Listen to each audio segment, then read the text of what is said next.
United Nations.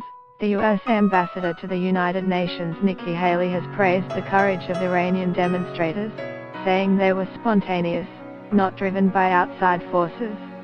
After she read out social media posts written by Iranians in support of the protests, Haley on Tuesday dismissed Iranian leaders' contention that the protests were designed by Iran's enemies. U.S. Ambassador to the United Nations Nikki Haley praised the courage of Iranian demonstrators and said protests across the country were spontaneous, not driven by outside forces. Beatrix von Storch, of the Anti-Immigrant Alternative for Germany party, faces investigation over possible incitement to hatred after she criticized the police force for tweeting in Arabic.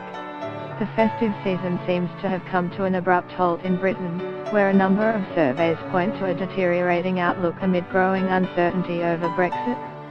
California has now joined a list of other U.S. states and the District of Columbia, where so-called recreational marijuana is now permitted. Spanish national law for wine defines three kinds: red, white and rose.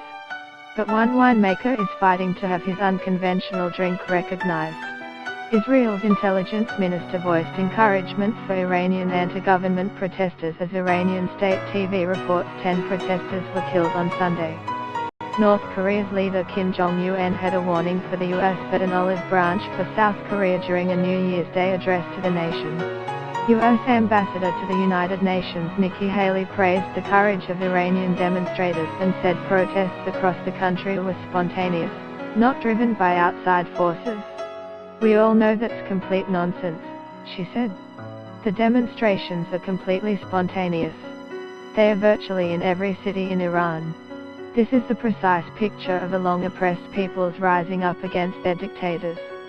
Her comments come after as the death toll from anti-government demonstrations rises to 21. In his first reaction to the unrest, Ayatollah Ali Khamenei said, "In recent days, enemies of Iran used different tools including cash, weapons, politics and intelligence apparatus to create troubles for the